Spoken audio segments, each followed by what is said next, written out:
Les signaux électriques sont déclenchés par une action extérieure sur un interrupteur. Les principaux composants d'un interrupteur sont les contacts. Quand on les ferme, il s'agit de contacts à fermeture. Dans un schéma électrique, l'interrupteur est représenté par ce symbole. Quand on les ouvre, il s'agit de contacts à ouverture, représentés par ce symbole. Lorsqu'une action entraîne à la fois l'ouverture d'un circuit et la fermeture d'un autre, on parle d'un contact inverseur, représenté par ce symbole. Les nombreux types d'actionnement d'interrupteurs donnent une idée des diverses possibilités de génération de signaux.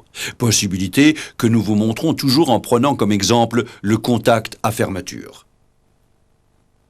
Nous avons en premier lieu l'action manuelle. Lorsque le contact reste fermé, tant que l'on n'a pas relâché le bouton, nous sommes en présence d'un poussoir, dont voici le symbole.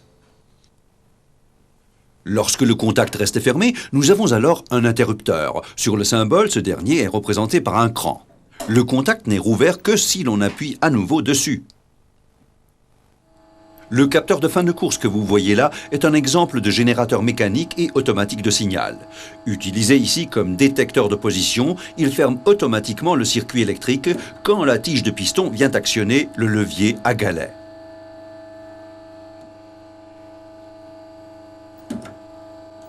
Le petit cercle symbolise l'actionnement mécanique par un galet. L'exemple de contact à commande magnétique nous est donné par ce capteur de proximité que l'on utilise entre autres pour la détection de position sur les vérins pneumatiques et hydrauliques.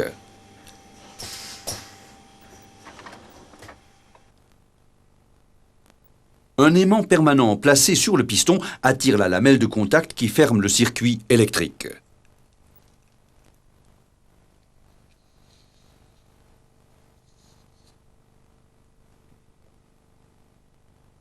Là aussi, c'est un aimant permanent qui déclenche un signal sur le piston.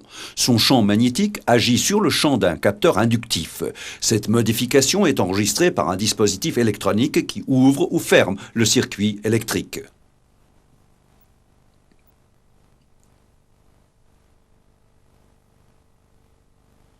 Les capteurs inductifs ne sont pas toujours actionnés par un champ magnétique. Ils réagissent à tous les matériaux conducteurs qui passent dans leur champ d'action. Cette caractéristique est utilisée pour la détection sans contact des positions ou des états. Autre type de capteur de proximité sans contact, le capteur capacitif. Ce dernier détecte également les matériaux non conducteurs qui passent dans son champ électrique et l'influence. Cette modification est évaluée puis transformée en une procédure de connexion, c'est-à-dire en un signal électrique. Et pour finir, n'oublions pas que la lumière peut également servir à déclencher un signal. Sur les capteurs optiques, c'est l'interruption ou la réflexion d'un rayon lumineux qui est transformé en signal électrique.